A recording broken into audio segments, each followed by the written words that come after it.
All right, this is JP speaking. Can you guys hear me? Type in like the chat or. All right, awesome. Well, yeah, awesome. Well, thanks everyone for coming. So the purpose of this, well, I guess first of all, hope you guys are all doing safe, staying healthy. Thanks for your patience during this type of hectic time, as neither I nor you guys have gone through this. So this is a new thing for all of us, and I appreciate the patience. And it seems like you guys really well adjusted to the class. So good job on that. We'll kind of be going over assessment three. Uh, Assessment three is a little longer compared to the other assessments that you've had to do, so I suggest starting kind of early. I've personally never done a webinar. However, from what I understand, it only can be me or Justine talking, and a way for you guys to communicate with us is through the chat box. So we're kind of gonna go part by part in the assessment, and you can either ask a question during that time or wait till the end. There's no rush. We'll answer all the questions and we won't stop till we finish, I guess. Next slide. So a little side note, just in case that you've seen an error in the grade book or something, like I always say that I'm human, so I certainly can make errors. And if you either have a question or a potential error you've seen in a assignment that we've done, please feel free to shout out to either Justine or I, and we'll certainly look into it. Just make sure that if it's a participation, to include your team number and which time. And if it's an individual assignment, just make sure you say which assignment it was. All right, so basic information about this assessment. It's due on the 11th at just before midnight, 11:59 to be exact. If I'm not mistaken, that is Saturday. Yep, Saturday night. My best tips every year are just read through the questions carefully and evaluate properly. A lot of students kind of like glance through the instructions and kind of miss key points that kind of get them points removed. So I highly suggest that you just take your time. I know it's a lot of reading, but take your time. It'll be worth it in the end. Don't copy models or answers of classmates or the internet. This kind of seems like basic knowledge, but there's sometimes every couple of semesters there's people that copy, and unfortunately we have to write academic dishonesty reports, which is, I'm going to be honest, a pain. And being a student, I hate doing it because I know the impact it has. So just don't copy. Unfortunately, there's softwares that kind of track that. In the assessment, you're going to be using citations. So if you have questions about how to cite, maybe you've never done it in this kind of format, you can look it up in the course materials in the D2L page, or you can email one of us. I'm sure that we can help you. Next slide. Okay, so this is part one of, I'm positive that this is a 4-part assessment. So in the part one, what you're gonna do is basically regarding the conservation. This regards to your candidate species that you are, oh yeah, I'll get that at the end of the slide, Clark. This regards to the end of, to your candidate species, and in regards to the benefits and threats that could go through and the reintroduction. So you'll kind of see through this PowerPoint, I and Justine also put like helpful little tips about which weeks you can look for help on specific parts. So for example, we suggest week 8 for this one. Kind of go through a citation, make sure you can use one of the ones that maybe you previously cited in your bibliography or something of that nature. And then part 1, second problem, is if they're created in a laboratory setting, like what is the survival plan? Think of how can you transition your candidate from a laboratory, almost being manufactured back into life, to being able to be in the wild and wherever their natural habitat is. Seems like we have a question. Do we have to use this? No, you can really use any citation that you're comfortable with, whether it be APA, Chicago, MLA, any of those work. Yeah, and another thing Dr. B likes is if you say you use MLA, try and use it throughout the entire thing. don't switch up between MLA on one question and APA on the other. Kind of try and keep it consistent. That's exactly right. So part two.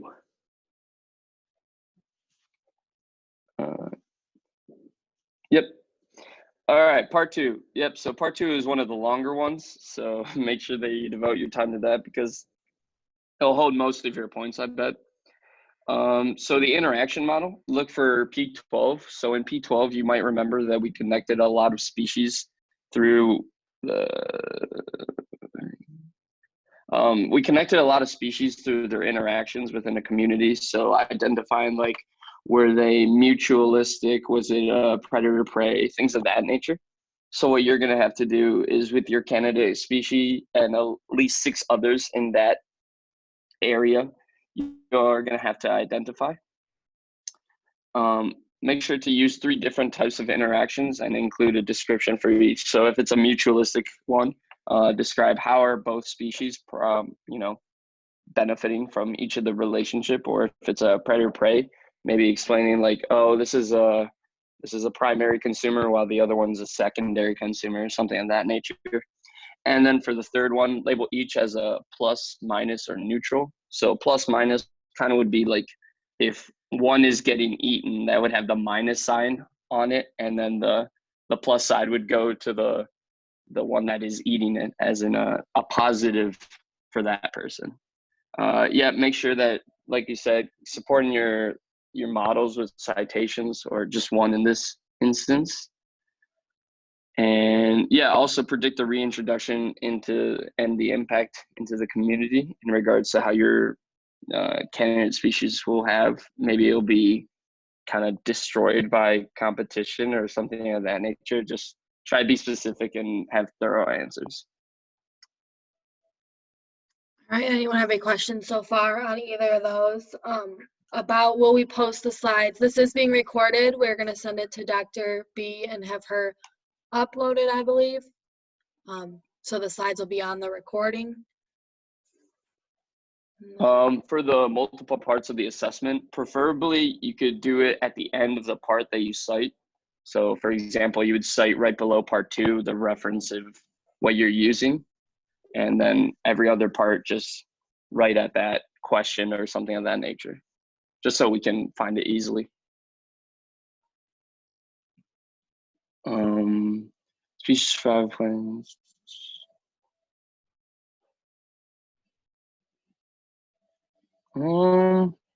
I guess it kind of really depends on the nature of your species. So yeah, it is kind of a broad question, but it is kind of to mold anyone's species into that.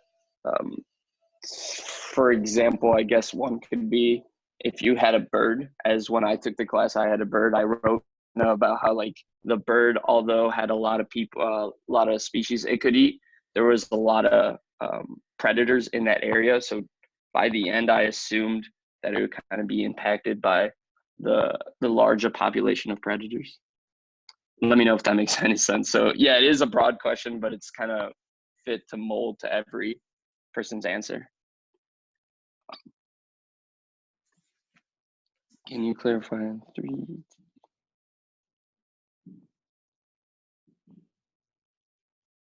No, so nice. So for when I'm talking about the examples of interactions, so you have like 6 species in like that, almost like that hexagonal grid that we had in class. You'll kind of see it back in the P12 if you look towards it. And what you want is 3 interactions, so 3 lines that include your species, and then 3 that include some other type, some others on the grid or something like that, and then use like 3 different types of the type of interaction. So you should have like 6 lines.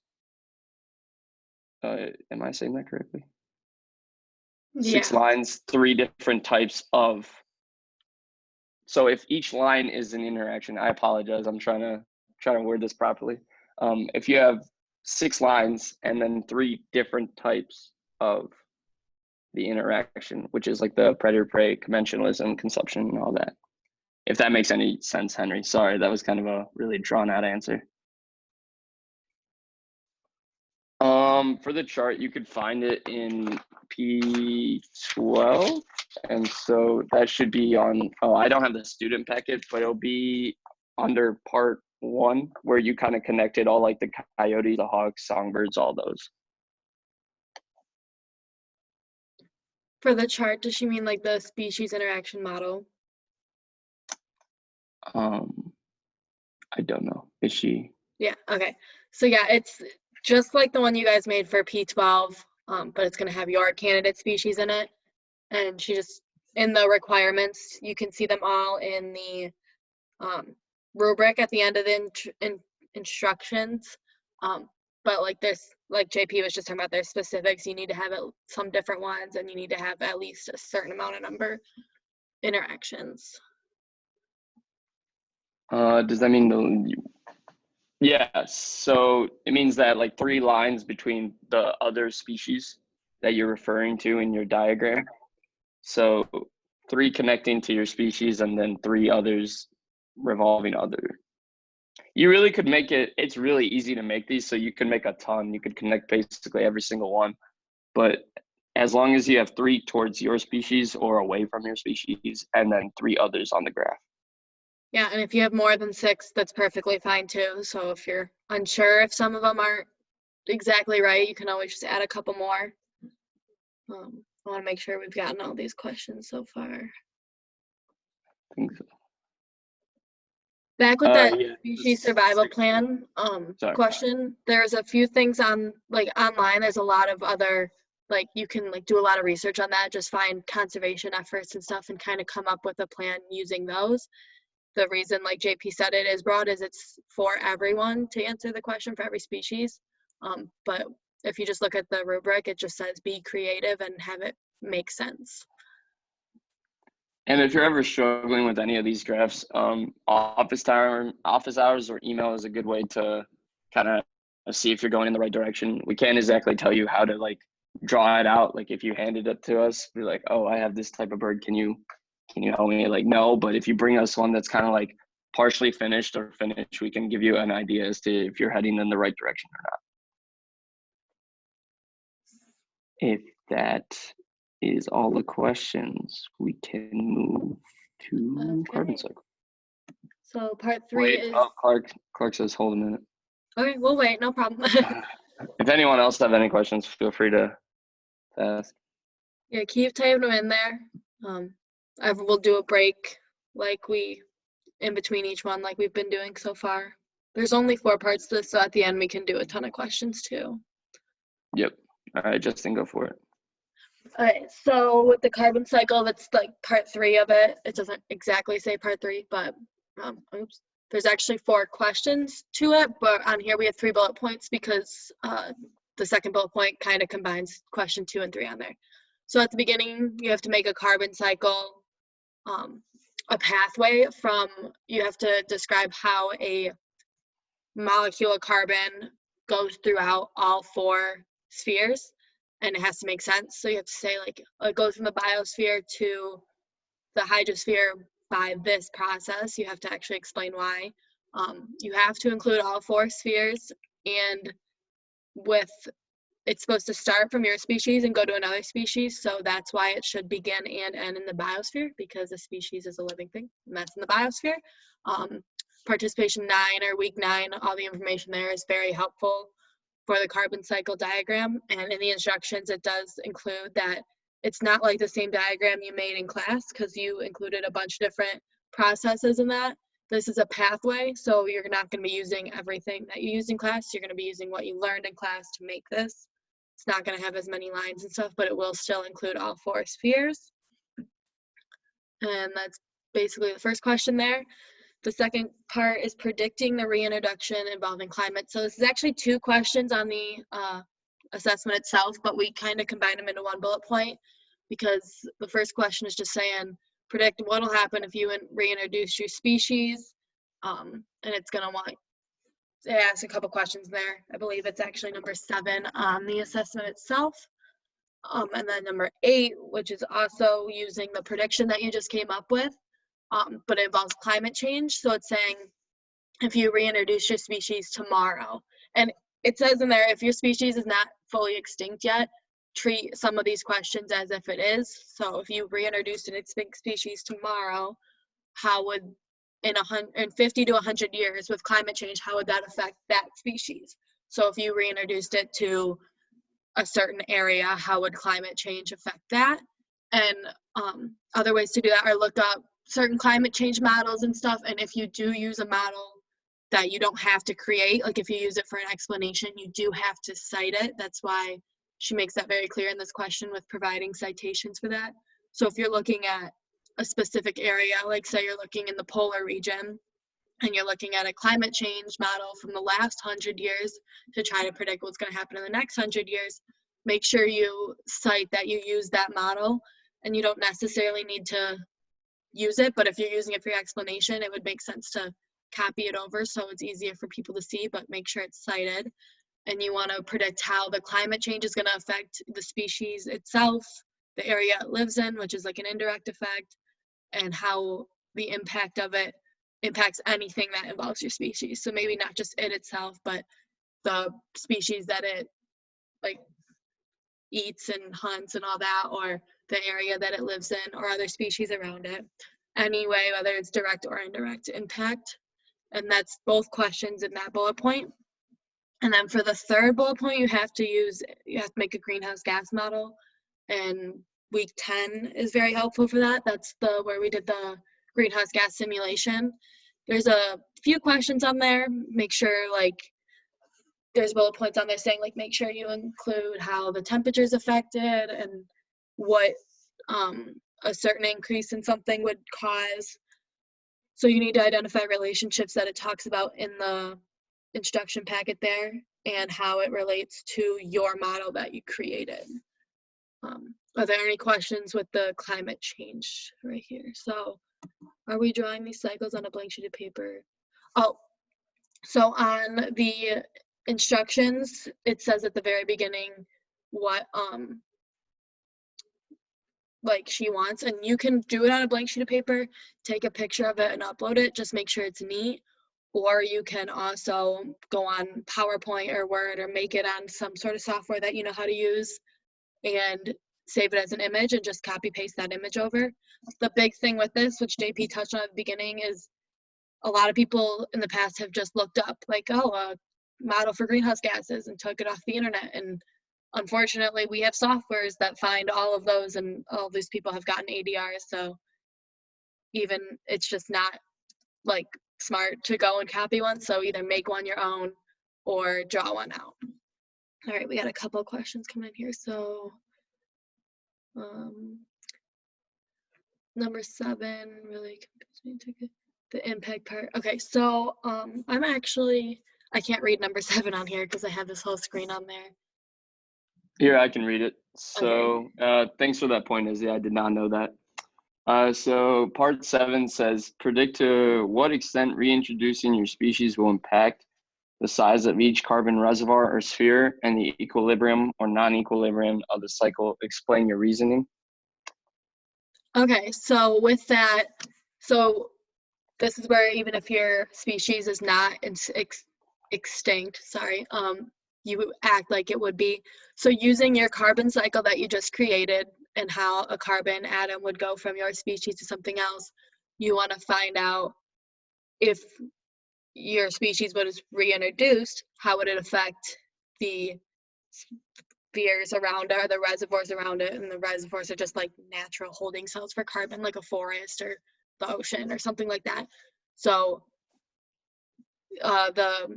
I think for this one, when I was reading it, the very good thing to do is read the rubric for it. It has some points of it kind of makes more sense once you read the rubric, what actually needs to be said.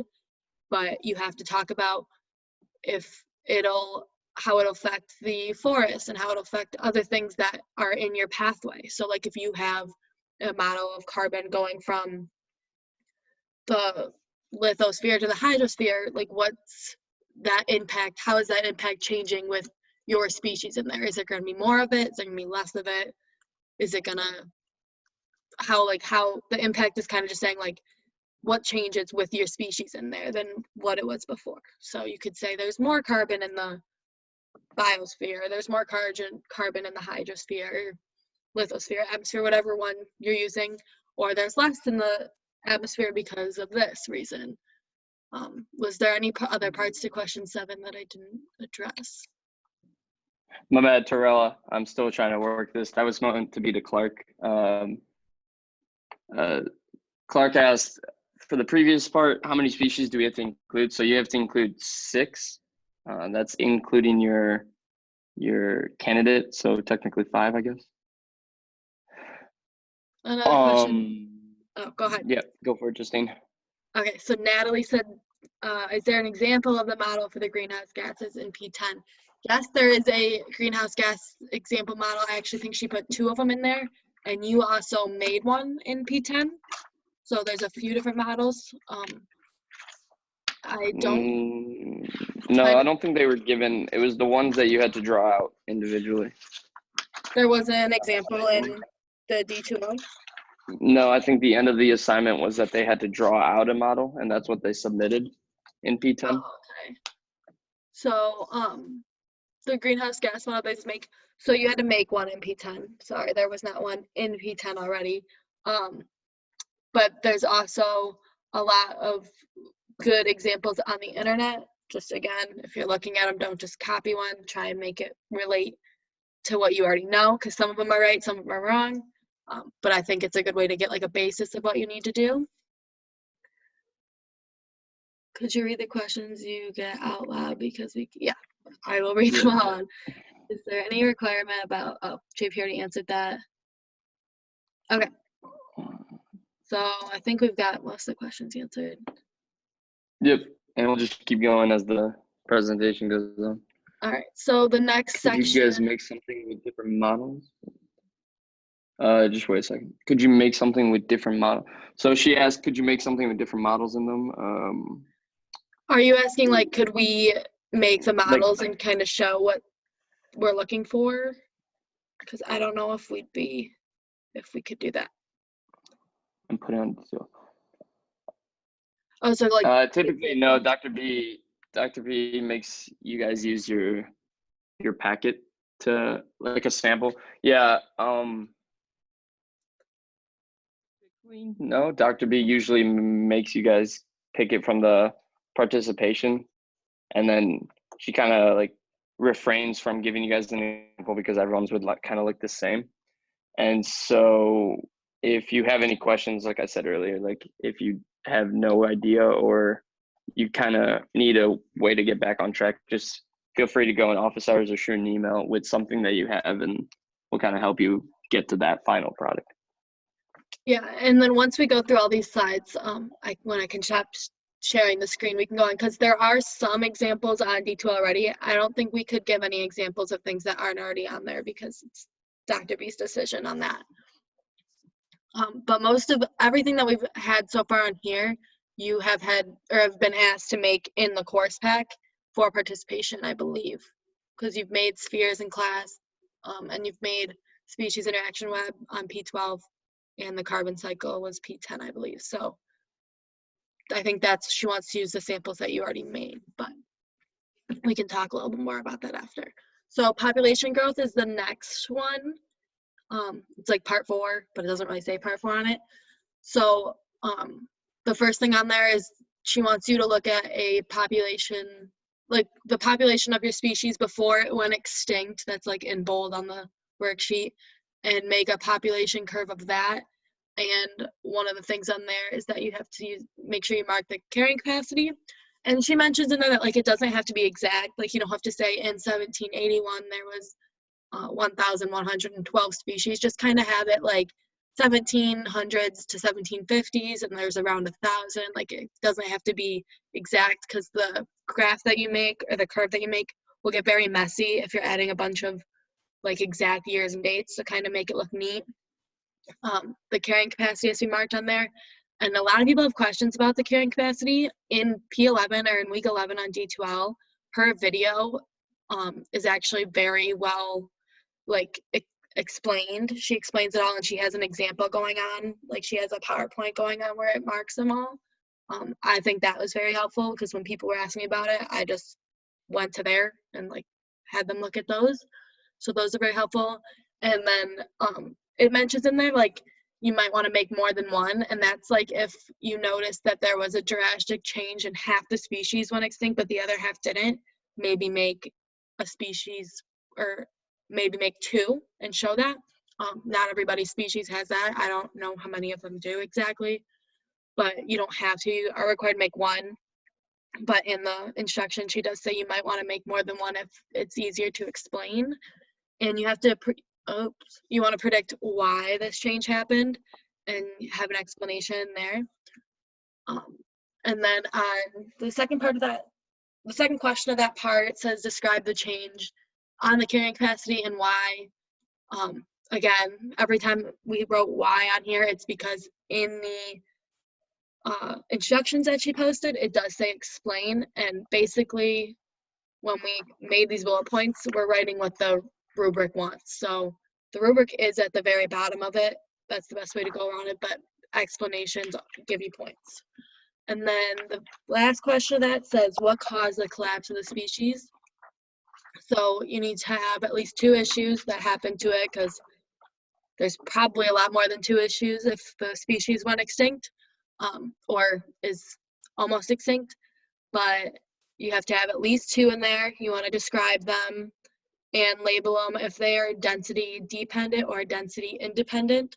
And remember the difference between those. If something is density dependent, it affects more people when there's, or like how the example I use is like the density of people. So if you have a lot of people in one space and the weather is rainy, it would still be rainy if there was only one person in that space. Like it doesn't depend on how many people or species are in one area or how dense they are, but using something like disease or a virus and the other like is density dependent. It's going to affect more if there's more people there, and it's going to be more it's going to spread more. I don't know the right word for it, but it depends on the density. If there's only one thing in this entire atmosphere that we're looking at, it's not going to affect it as much if there was 100 in there. There's a lot of good other examples on Google for density dependent or independent. So make sure you label the issues that cause the collapse of your species with that, and you have to have an explanation for each factor, and make sure you include citations on that one. One of the questions is, how do you create a population curve? So in P11, there was actually two that you were supposed to make, and it's just a graph, X and Y. X is going to be the amount of X is going to be the year, the time frame that you go along, and the Y-axis is going to be the amount of the population. So if you're looking at, my species was a bird too when I did this, you want to look at the population before it. You don't want to look at what it is now because it's either going to be extinct or very small. You want to look at the population over a couple thousand years before it went extinct. Like some people are going to start back in the 1800s, some people are going to start back way further than that.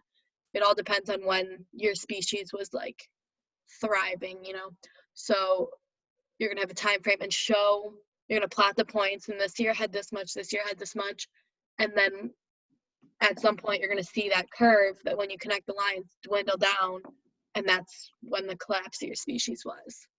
What if we cannot find the exact population data first? That is fine. So there is going to be somewhere online either an old plot to show it or something, but she makes it clear in the instructions that it doesn't have to be exact.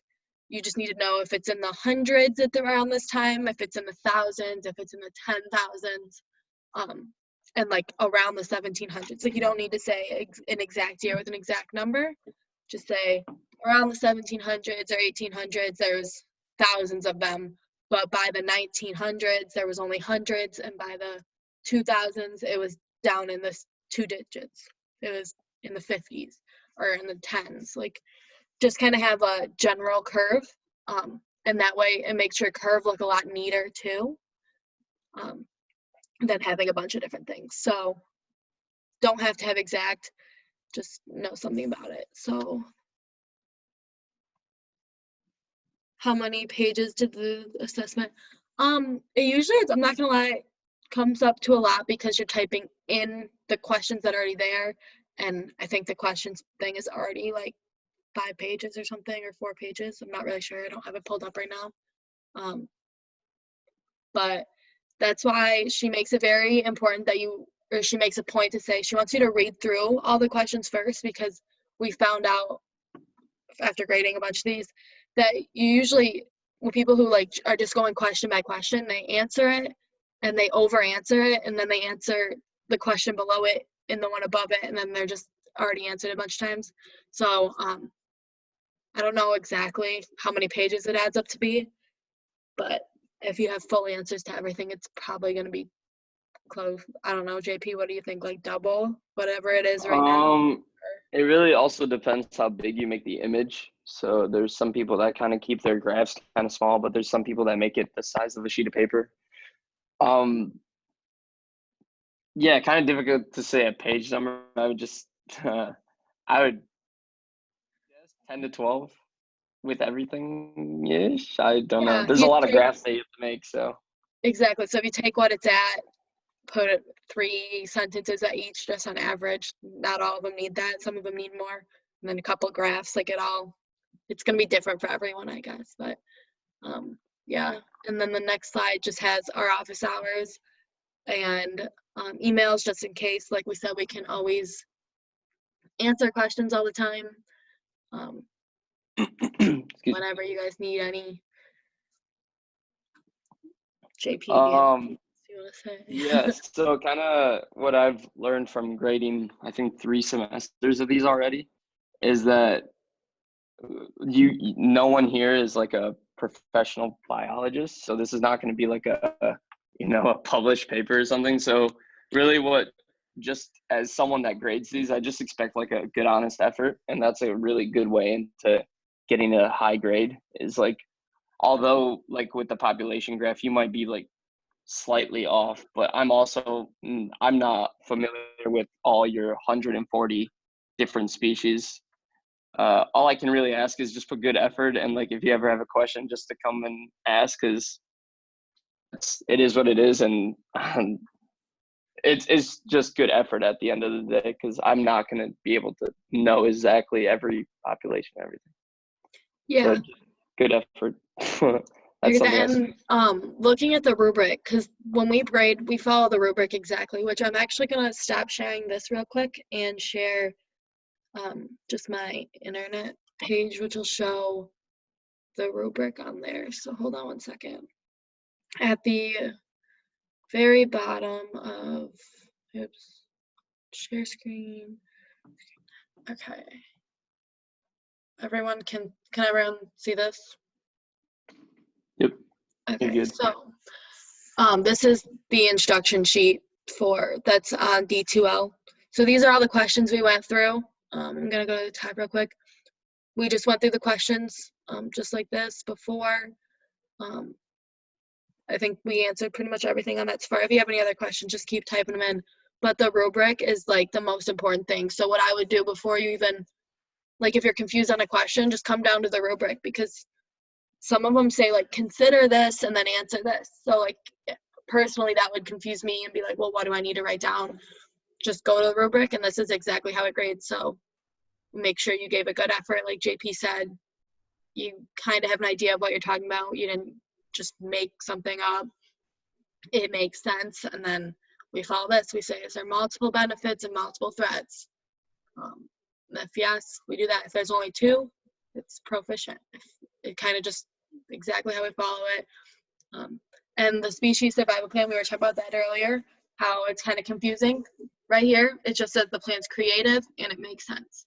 So it is very broad, like we said earlier in this, but that's how that just gives you more room to be creative with it. You can come up with anything as long as it's possible, and it doesn't necessarily have to be the best one for it, because nobody knows exactly what the best thing for it would be. Then right here with the model, you need 6 interactions that make sense. They have to be labeled. 3 of them have to be like, there has to be at least 3 different types. All that is in P12. the prediction, wait, not prediction. Yeah, this is the prediction with this interaction model. Direct, indirect impacts, all that. Then we go to the carbon, has to, right here it says begins and end in the biosphere. It doesn't say that in the instructions, so it would have been very helpful for you to come down to the rubric and look at that. I mean, if it's starting from one species to the other, that would make sense, but in the past I have seen people don't look at the rubric because they have it ending in the hydrosphere, and that just lose them points right there. And then just keep. You'll just kind of find everything in the rubric. Yeah, I think the rubric is Yeah. probably the most helpful thing when you're going through this, other than me and JP and Dr. Bierma's office hours and email, but a lot of times we'll refer you to the rubric. So if there's any other, with that, yeah, any other questions? And then we can all, you guys can finish your P13 if you haven't, and on that, stay safe, stay healthy, all that. yeah, and with P13, it is due at 4:30 today, and so, and you have 30 minutes to do it. So if you haven't done that yet, definitely want to get on that before 4 o'clock today. Other than that, if you guys have any questions, me and JP will stay on here for a little longer. So just type them in, but I think for the most part, I'm going to stop sharing my screen real quick. For the most part, I think that's the gist of the entire assessment. It is a long one, so if you haven't already started, definitely try and get on that this couple days. Yes, it is not graded on accuracy. It's participation grade for this week. If you guys remember, you did the exact same thing at the beginning of the year. And we will be sending a link to this video to Dr. Bierma, and she is going to be posting it. Yes, I believe so. On D2L. Yeah, going to be like a link. It's going to be just like all her other videos that she does. So you'll be able to look at those slides and stuff on there.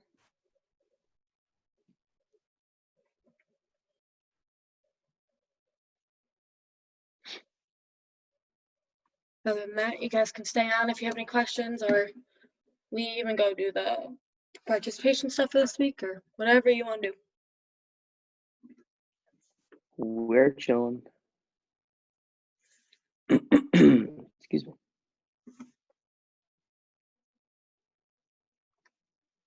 The worksheet for assessment 3 is due this Saturday, so April 11th at 11:59. And do we turn it in with the final project? No, I believe the final project, if I'm not mistaken, is a week 16 matter. I will pull that up to double check right now.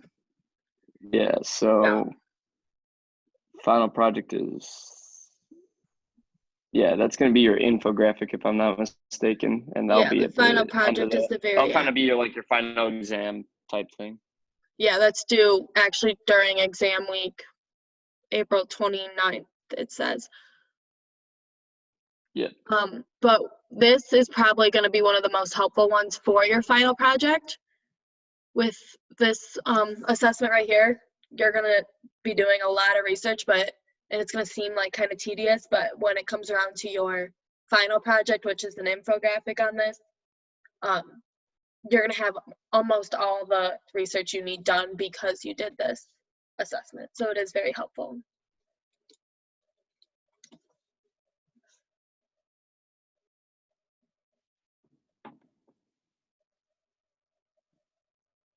Yeah, no problem. All right, and then I'm going to stop the recording right now. I got to figure out how to do that.